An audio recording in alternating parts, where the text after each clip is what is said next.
Hello and welcome to tutorial number 7 in this series for Microsoft Excel beginners.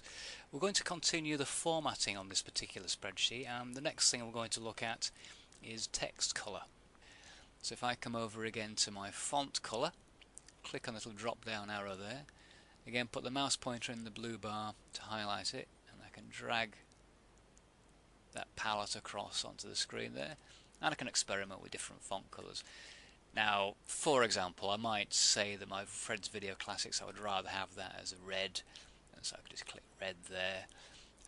I might want to have my titles not black, but say a dark blue, so I could click that there, and so on and so forth. Or I might want all these values here to be a different colour, say a green colour for some reason, you never know. There we go. And you can see it applies the colours like so, fairly straightforward. However, I don't want that to be the case, so I'm going to undo those choices. So undo the green, undo the blue, and I'll also undo the Fred's Video Classics colour there, so they're back to black. To be quite honest, there are very few occasions where you would want to use any other colour than black for text, but there are some times when you want to highlight a value, and it may be worth choosing different colours, but again, consider when you print the spreadsheet how those colours might look on the printout as well. Black on white or black on a light colour background is perfectly okay for virtually every situation. If you need to highlight a value on the spreadsheet, it's often better to change the background colour rather than the text colour. Okay, there's one more thing I'm going to do on the spreadsheet, which is to actually apply borders to my cells, so I've got a stronger border on the sheet. One thing you notice when you apply background cell values is that the little lines on the cells disappear, and that's because Excel automatically colours in the cell border with the colour of the cell background colour. Now if I actually go to my print preview and just show you exactly how that might look, print preview button's up there, click that, and you'll see at the moment my spreadsheet is looking like this. Now if I printed that out, it might look okay, but I might be thinking, well, I'd rather have the cell borders so it's easier to follow across on the rows, which is fair enough. Two ways I can do that. One way is to go to the Setup menu, go to the Sheet tab. There's a number of different tabs in your page setup for printing, but this time we're just going to the Sheet tab and choose Grid Lines. Click OK. Now that does put the grid lines back on, but I'm still not happy with that because it's not really showing the division between the column headings for me, so that's no good. So I'll go back to Setup, take away the grid lines, click OK, and that goes back to the grid-free view on Print Preview. I'll close the Print Preview, and I'll just show you what I'm going to actually do on the spreadsheet. If I come across to the drop-down menu with my borders on, again I can highlight the little blue bar at the top there, drag the border palette onto the screen, so I can leave that open and play about with it if I want to and try different things. What I'm going to do is highlight all the numbers and labels in the main spreadsheet, so that's everything from D8 in this case back up to A1, and I'm going to put a grid on, and the grid is this option here, the All Borders option. Click on that. If I just click away, you can see it clearly. It's put on the grid lines. Stronger lines than you normally see on the spreadsheet, but these will print. That's the important thing there. And again, I'm going to select all the cells for these totals, average, maximum, minimum count, and then apply the same formatting, that All Borders button there, click OK. That's all I need to do on this example. Close the borders palette, just click away into the title there, and you can see the finished spreadsheet. Now the only thing I might just finally want to add here is in this total cell B10 there's no value, and I don't ever want there to be a value in there because I'm not bothered about the total of the rental prices. It's a redundant calculation. Now to indicate to people that I don't want a value in there, I'm just going to put a dash in there, or the minus sign if you like.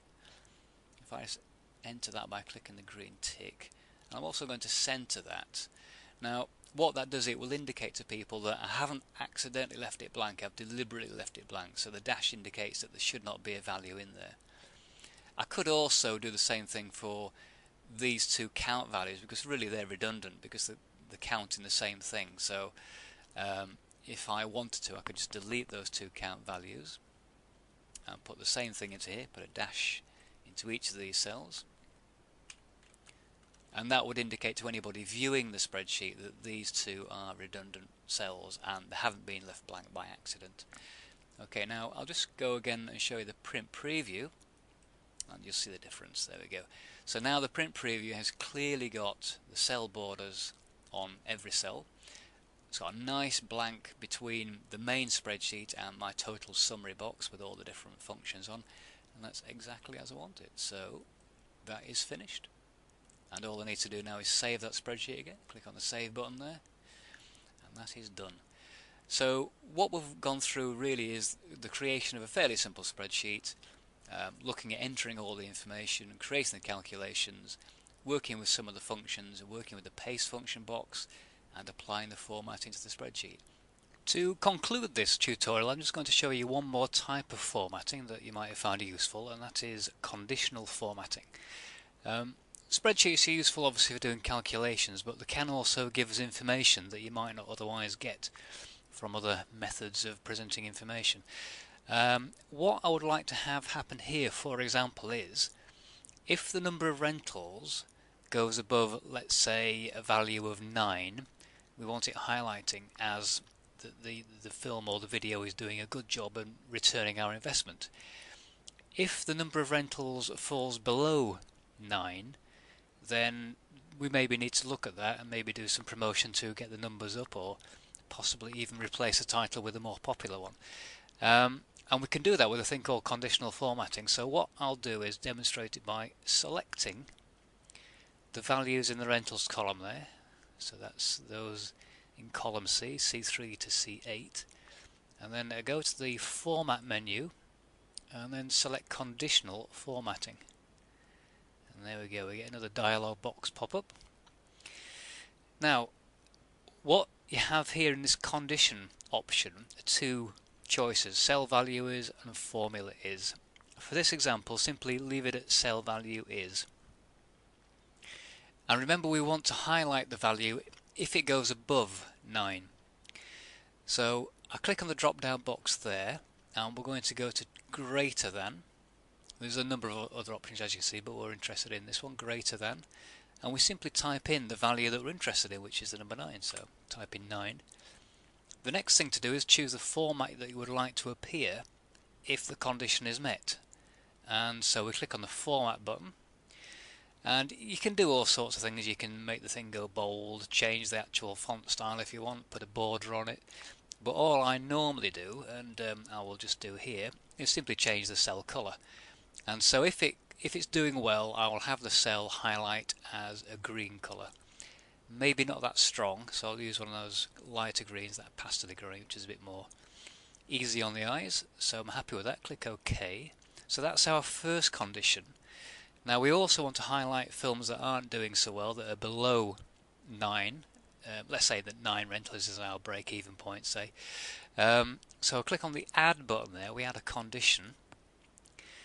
Again, cell value is, that's okay, we don't need to change that. And this time, click on the drop-down arrow, and we choose less than.